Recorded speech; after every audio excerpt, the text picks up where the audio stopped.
নমস্কার বন্ধুরা, sports news 247-এ তোমাদের সবাইকে জানাই স্বাগত।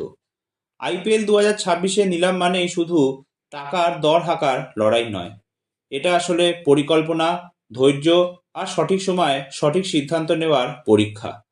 আর সেই পরীক্ষায় একেবারে ফুল মার্কস পেয়েছে কলকাতা নাইট রাইডার্স। আবুধাবিতে বসে রীতিমতো নিলামের রং বদলে দিল তিনবারের চ্যাম্পিয়ন কেকেআর।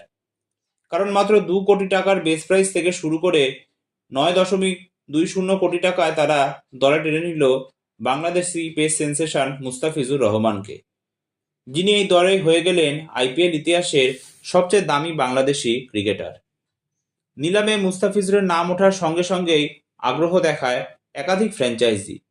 দিল্লি ক্যাপিটালস প্রথমে বিডিং শুরু করে, কারণ আগের মরশুমে জেক ফ্রেজার ম্যাকগার চোট পাওয়ার পর বদলি হিসাবে মুস্তাফিজুর কিন্তু দিল্লির হয়ে কার্যকর ভূমিকা রেখেছিলেন। খুব দ্রুতই এই লড়াইয়ে যোগ দেয় চেন্নাই সুপার কিংস, যাদের সঙ্গে ফিজের সম্পর্ক বরাবরই সফল। দিল্লি বনাম চেন্নাইয়ের টান টান লড়াইয়ে দাম ছুঁয়ে ফেলে 5 কোটি টাকা। তখন মনে হচ্ছিল 5.4 কোটিতে সিএসকেই হয়তো আবার ফিরিয়ে নিচ্ছে তাদের প্রাক্তন তারকাকে। কিন্তু ঠিক সেই মুহূর্তেই নাটকীয়ভাবে গিয়ার বদলায় কলকাতা নাইট রাইডার্স। চুপচাপ অপেক্ষা করছিল কেকেআর। তারপর হঠাৎ করেই দর হাঁকিয়ে নিলামের পুরো গতিপথ পাল্টে দেয় তারা। চেন্নাই দাম বাড়িয়ে নেয় 7 কোটি, এমনকি প্রায় 9 কোটি পর্যন্ত।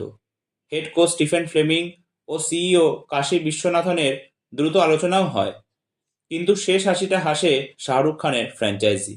অভিষেক নায়ার ও ভেঙ্কি মাইসোর আত্মবিশ্বাসে অটল থেকে 9.20 কোটি টাকায় মুস্তাফিজকে সই করিয়ে নেয় কেকেআর।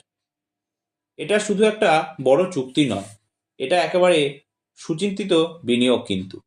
কারণ 30 বছর বয়সী মুস্তাফিজুর রহমান মানেই অভিজ্ঞতা, বৈচিত্র্য আর ম্যাচ ঘোরানোর ক্ষমতা। 2016 সালে আইপিএলে অভিষেকের পর Sunrisers Hyderabad, Mumbai Indians, Rajasthan Royals, Chennai Super Kings ও দিল্লি ক্যাপিটালস, প্রায় সব বড় দলে কিন্তু মুস্তাফিজুর খেলেছে। তার কাটার, স্লোয়ার আর ডেথ ওভারের নিয়ন্ত্রণ আজও বিশ্বের সেরা ব্যাটারদের জন্য কিন্তু বড় একটা চ্যালেঞ্জ। চলুন দেখে নেওয়া যাক টি-20-তে তার কী পরিসংখ্যান।